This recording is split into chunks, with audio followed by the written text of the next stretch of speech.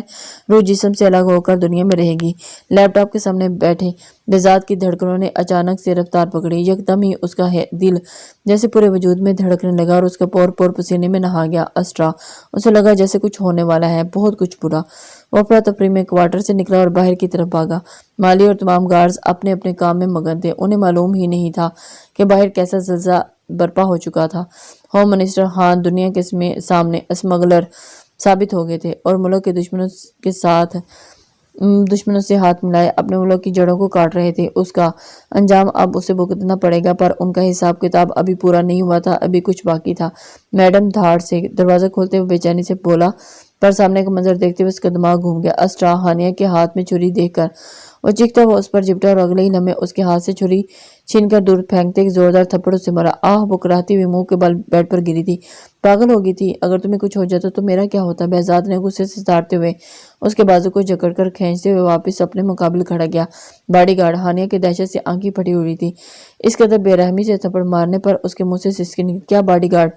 ہاں، اسے کھینچ کر اپنی باہوں میں جکڑتے ہوئے بھرائی ہوئی آواز میں بولا، ابھی تو تم ملی تھی، پھر سے چھیننے لگی تھی مجھ سے۔ اس کے نقوش کو پاگلوں کی طرح اپنے لبوں سے چھوتے ہوئے اسے وحشت کے سمندر میں پھینک گیا۔ وائلڈ مین، ہانیہ کی کسی پر پڑاتی چھڑیا کی طرح اس کے مضبوط حصار میں تڑپتی اپنا چہرہ پیچھے کی طرف جھٹکنے لگی۔ چھوڑو مجھے، میرا نکاح ہو چکا ہے، چھوڑو بدتمیزی انسان۔ وہ روتی ہوئی اپنا پورا زور لگا کر چہرے اور اس کے شانوں پر مکے مارنے لگی۔ کیوں مرنے نہیں دیا مجھے؟ کیوں تڑپا تڑپا کر مارا ہے مجھے؟ سب مجھے کیا بگاڑا ہے میں نے تم سب کا؟ کیوں ہو رہا ہے میرے ساتھ ایسا؟ میں بھی انسان ہوں، نہیں جھیل سکتی یہ سب؟ کتنا کھویا، ابھی بھی اس مالک کو رحم نہیں آتا مجھ پر۔ وہ روتی ہوئی بول رہی تھی اور بہزاد سرخ آنکھوں سے اس کا چہرہ ہاتھوں میں بھر کر دیکھنے لگا۔ کیا چاہیے؟ اس نے محبت سے پوچھا۔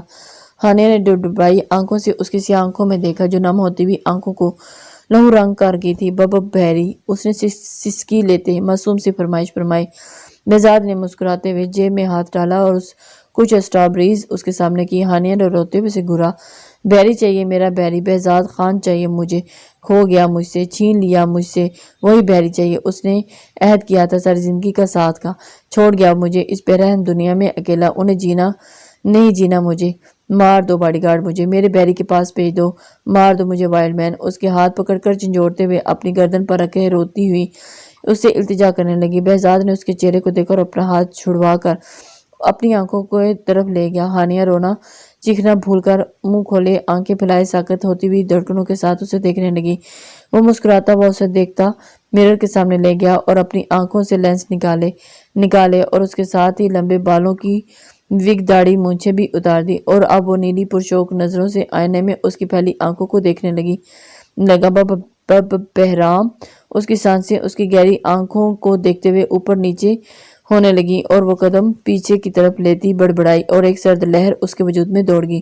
روتی ہوئی دیوار سے لگی تھی اور خوف سے ذرا زرد پڑتی سرنپی میں ہلانے لگی۔ بہزاد مسکرا کر اس کی طرف پلٹا اور خود کو ہلکا پھلکا محسوس کرتے بازو اس کے اوپر کی طرف کرتے اپنے وجود سے ساری تھکن نکالی اور اس کے انداز پر سہم گئی۔